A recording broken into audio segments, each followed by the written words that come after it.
उत्तर प्रदेश में एक बड़ा से आरक्षण घोटाला हुआ था, जिसको लोग जानते हैं 69,000 शिक्षक भर्ती घोटाले के नाम से। इस घोटाले की हकीकत क्या है, जिसकी लड़ाई लड़ रहे थे पूरे छात्र, एक अपना संगठन एमआरसी नाम से संगठन बनाकर इसकी लड़ाई लड़ रहे हैं। और अभी उसमें से उनको कुछ सफलता मिली, या यूँ कहें वो कुछ सफलता ना के बराबर ही सफलता है। इसी बात को हम समझने के लिए जो संगठन के अध्यक्ष हैं सुशील कश्यप जी, उनसे हम बातचीत करेंगे और समझेंगे कि पूरा का पूरा मामला क्या है, क्या था, कहाँ से इसकी शुरुआत हुई और किन किन पायदानों पर आरक्षण में घोटाला हुआ है, और इसकी हकीकत क्या है, किस प्रकार सरकार ने मिलीभगत करके या फिर हेर फेर करके चीज़ों के साथ हस्तक्षेप करके आरक्षण का घोटाला किया है। सुशील जी, पहले तो स्वागत है आपका चैनल पर। बहुत बहुत धन्यवाद आपका। हम ये समझना चाहेंगे कि ये जो 69,000 शिक्षक भर्ती घोटाला हुआ था, इसमें क्या वास्तविकता है? देखिए, उत्तर प्रदेश की भारतीय जनता पार्टी की सरकार जब पहली बार 2017 में बनी, तो इसने 18 में एक 69,000 शिक्षक भर्ती के पदों को 69,000 निकाला था। उसका एग्ज़ाम 6 जनवरी को करवा करके उसमें 4,10,000 कैंडिडेट अपीयर हुए। उसमें से 1,46,060 कैंडिडेट उसमें क्वालिफाई हुए। अब अपॉइंटमेंट इनको 69,000 को देना था, लेकिन इन्होंने किया क्या कि 1,46,060 जो क्वालिफाई कैंडिडेट थे सभी से डिस्ट्रिक्ट प्रेफरेंस ले लिया, और डिस्ट्रिक्ट प्रेफरेंस ले करके इसने जो ओबीसी को कॉन्स्टिट्यूशनल राइट है 27% का, एससी को जो कॉन्स्टिट्यूशनल राइट है 21% का, इसने ना दे करके ओबीसी को नियर अबाउट 16% और ओबीसी को 3.86% और एससी को 16% ही आरक्षण दिया। इस बात की हम लोग तहकीकात करते करते लगभग 2 साल हो गया कि ये कैसे संभव हुआ है, ये कैसे कर सकती है। जब इसने जो 69,000 की लिस्ट जारी की थी, उसको हम लोगों ने एनालिसिस किया, एक एक कैंडिडेटों का फॉर्म निकाला, उनके क्वालिटी पॉइंट को सर्च किया। सर्च करने के बाद ये पता चला कि 69,000 में 50% रिजर्व, 50% अनरिजर्व की सीटें होती हैं। जो कैंडिडेट मेरिटोरियस होंगे उनको अनरिजर्व में जाना होगा, जो कैंडिडेट मेरिटोरियस नहीं होंगे, कम नंबर लाएंगे, उनको रिजर्व कैटेगरी में उनको ट्रीट करना होगा। लेकिन सरकार ने किया क्या कि एमआरसी का आर्डर लगाते हुए, और जो पहले तो हम समझना चाहेंगे एमआरसी क्या है। यह है मेरिटोरियस रिजर्व कैंडिडेट। ऐसे समझिए कि एक साधारण भाषा में एमआरसी वो है कि इसे हम और आप 2 लोग परीक्षा दे रहे हैं। आप 100 नंबर पा रहे हो, मैं 110 नंबर पा रहे हैं, तो जब आपसे प्रेफरेंस मांगा जाएगा कि आप किस ज़िले में अपॉइंटमेंट चाहते हो, हमने भी गोंडा मांगा, आपने भी गोंडा मांगा, सपोज दैट आपने भी फैजाबाद मांगा, हमने भी फैजाबाद मांगा, मांग दोनों लोग रहे हैं, लेकिन जिनके मार्क ज़्यादा हैं उनको प्रेफरेंस मिलेगा। तो उस हिसाब से जिनके मार्क ज़्यादा होंगे उनको अपॉइंटमेंट पहले उस ज़िले में, अगर रिक्त पद है तो उनको वहाँ मिलेगी। ठीक है, ठीक। दूसरा जो ये था कि एमआरसी के अंतर्गत जो आप कह रहे थे कि नहीं हेरफेर किया गया या फिर जो घोटाला हुआ, वो घोटाला होने के पीछे ये है कि उत्तर प्रदेश आप तहकीकात करते करते जो पहुँचे, कहाँ तक पहुँचे थे? तहकीकात करते करते हम लोगों ने 69,000 की पूरी लिस्ट को सर्च आउट किया। राष्ट्रीय पिछड़ा वर्ग में 29 अप्रैल 2022 को हमने वहाँ पे मुकदमा 2020 में कर दिया था, राष्ट्रीय पिछड़ा वर्ग भारत सरकार दिल्ली में। वहाँ भी लगभग 1.5 साल सुनवाई चली। वहाँ पे 29 अप्रैल 2022 को हम वहाँ से मुकदमा जीत करके राष्ट्रीय पिछड़ा वर्ग भारत सरकार ने मेरे पक्ष में आर्डर किया, और ये कहा कि दलित और पिछड़ों की 19,947 सीटें जो हैं का घोटाला है, उसको स्टेट फिर से लिस्ट प्रिपेयर करे, और इनको जो आरक्षण प्रदान है उनको आरक्षण इनको संविधान में मिला उसको देना चाहिए इनको। यहाँ पे आपको रोकेंगे एक चीज़ समझने का प्रयास करेंगे। जो 50% 69,000 में से 50% अनरिजर्व थी, 50% रिजर्व के अंतर्गत आई, ठीक है। तो ऐसे में लगभग अगर 50% यानी कि अगर हम बात करें, यानी 35,000 में से 35,000 में 27% ओबीसी का तकरीबन आया, तो कैलकुलेशन के आधार पर लगभग ये मान लीजिए कि कितनी सीटें थी जो ओबीसी और एससी की, अगर रिजर्वेशन के बाद? रिजर्वेशन के बाद में लगभग 27,000 ऐसे 18,000 कैंडिडेट ऐसे थे जिनकी काउंटिंग रिजर्व नहीं होकर के अनरिजर्व में होनी थी। उनको स्टेट ने अनरिजर्व में ना भेज करके रिजर्व में भेज दिया। जब उनको रिजर्व में भेज दिया तो उनका वो अनरिजर्व में कैसे जा रहे थे? वो अनरिजर्व में इसलिए ऐसे जा रहे थे जैसे उनके क्वालिटी पॉइंट मार्क अन रिजर्व के इक्वल था। जैसे कोई बॉर्डर लाइन बता देती कि 67.11 अन रिजर्व का कटाव ये भारत राष्ट्रीय पिछड़ा वर्ग में बताई, तो 67.11 के बाद में जितना 67.11 नंबर पाने वाला प्रत्येक कैंडिडेट रिजर्व का, उसकी काउंटिंग अन रिजर्व में होगी, ना कि रिजर्व में होगी। मुझे लग रहा है यहाँ पे खेल कर दिया कि जो भी 67.11 से ऊपर के भी जो कैंडिडेट हैं उनको रिजर्व में कर, हाँ यस उनको रिजर्व में ला करके ट्रीट कर दिया। जब उनको ला करके रिजर्व में ट्रीट कर दिया तो जो 27% मिलना चाहिए था वो 27% हमको नहीं मिला, 21% जो SC भाई को मिलना चाहिए था वो नहीं मिला। यानी कि जो मेरिट के हिसाब से, जिस हिसाब से रिजर्वेशन मिलना चाहिए, मेन मुद्दा वो ये है कि मेरिट के हिसाब से रिजर्वेशन नहीं मिला। बिल्कुल बिल्कुल। इसी संदर्भ में फिर जब भारत सरकार राष्ट्रीय पिछड़ा वर्ग का रिपोर्ट आई और वहाँ से हम जीते, ये मानी नहीं, तो हम लोगों ने इससे पहले ही मुकदमा कर दिया था इनके खिलाफ, सरकार के खिलाफ। तो इसकी सुनवाइयाँ लगभग 2.5 साल चली, जिसका 8 दिसंबर 2022 का आर्डर रिजर्व है। उम्मीद करते हैं कि माननीय न्यायपालिका से कि वो हम शोषित, वंचित, पीड़ित अभ्यर्थियों के साथ में न्याय करेंगे। जो संविधान में बाबा साहेब भीमराव अम्बेडकर ने हमको अधिकार दिया है उसको स्टेट मानेगी और उन अधिकारों को हमको दे करके हमारे समाज के दलित पिछड़े वर्ग से आने वाले मेधावियों का जो जिस प्रकार से भारतीय जनता पार्टी ने अपने मनसानुसार गला घोटा है, न्यायपालिका से उम्मीद है कि ये हम लोगों के साथ में न्याय करेगी और हम लोग पुनः प्राथमिक विद्यालय में जाकर के अपने देश प्रदेश की सेवा करेंगे। एक चीज़ और समझने का प्रयास करेंगे। एक आरोप ये लगता रहता है कि जो रिजर्वेशन है, रिजर्वेशन तो आज़ादी के बाद शुरू किया गया था, पिछड़ा वर्ग है, जो वंचित वर्ग है, उसको आगे लाने के लिए। अब जो जनरल कैटेगरी के कैंडिडेट्स हैं या फिर जो ऐसे लोग हैं, वो ये सवाल करते हैं कि अब रिजर्वेशन की ज़रूरत ही क्या है।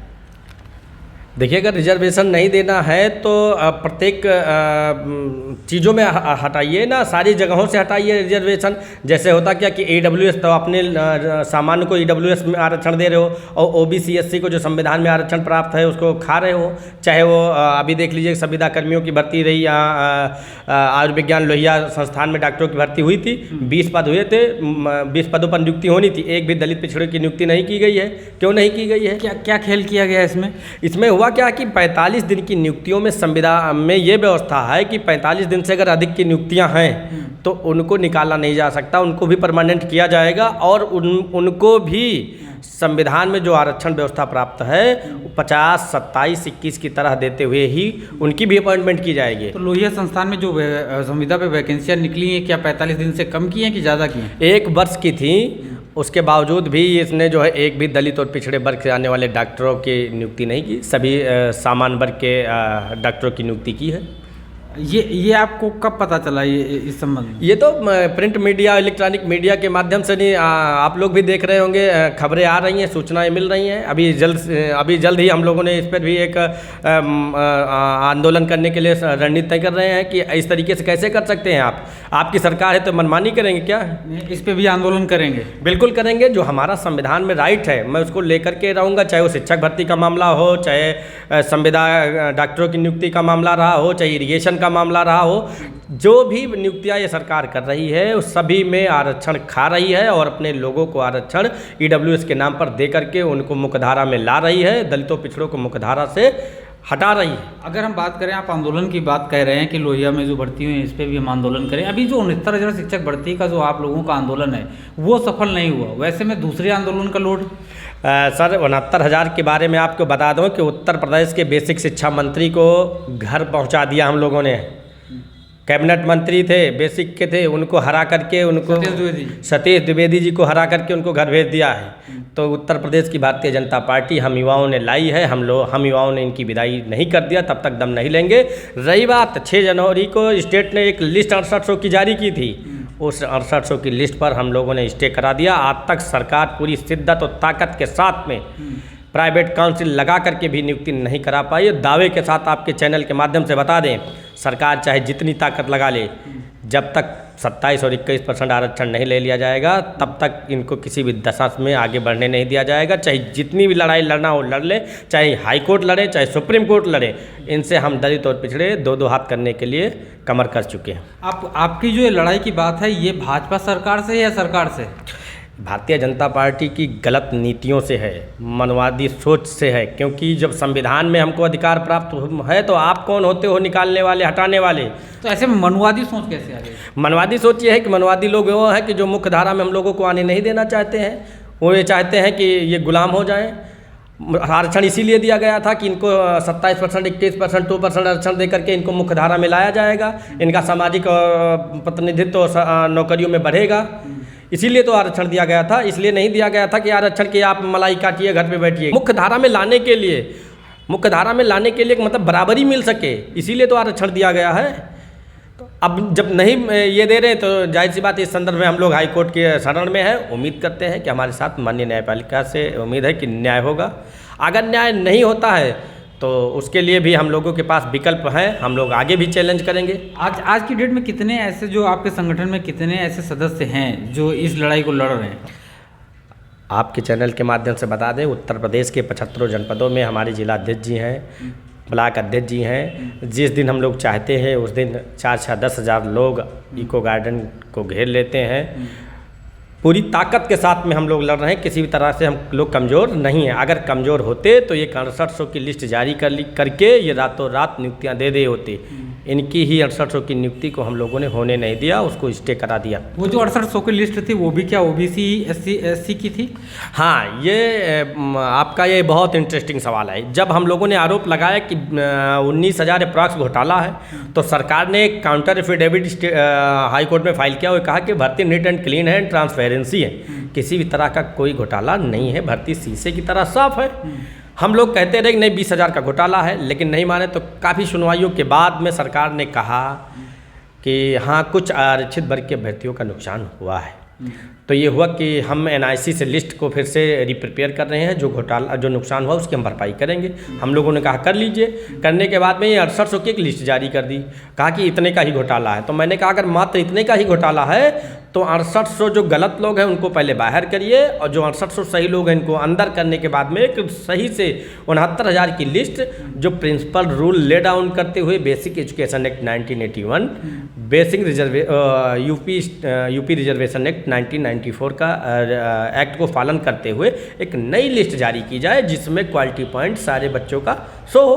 उससे कन्फर्म हो जाएगा कि घोटाला मात्रा 6800। ये 6800 की जो लिस्ट जारी की सरकार ने, इसके पीछे की मंशा क्या लगती है आपको? मंशा ये थी कि विधानसभा का चुनाव था, ओबीसी और एससी को साधना था, इनको मूर्ख बनाना था। जिस प्रकार से 5 किलो राशन दे करके लोगों के वोटों को लूट रहे हैं, उधर 200 रुपये के लीटर सरसों का तेल कर दिया है और इधर 5 किलो राशन दे करके इनके वोट को ले रहे हैं। दलित पिछड़ों को मूर्ख बना रहे हैं। क्या कहीं ऐसा तो नहीं था कि 6800 की वैकेंसी यानी फुलफिल करने के बाद वो फूट डालो और राजनीति करो वाली बात? हाँ, तो कहीं ना कहीं ये भी हो सकता था। अब ये तो उनकी मंशा या उन पर ही निर्भर करता है कि वो क्या सोच के। लेकिन हाँ, इतना ज़रूर था, ये हम लोग इको गार्डन में बैठे थे, हमारे धरने को ख़त्म कराना था और ये संदेश देना था कि जो है एससी और ओबीसी का आरक्षण का नुकसान हुआ है उसकी हम भरपाई कर रहे हैं। और ये कह करके हमारे धरने को ख़त्म करवाया था।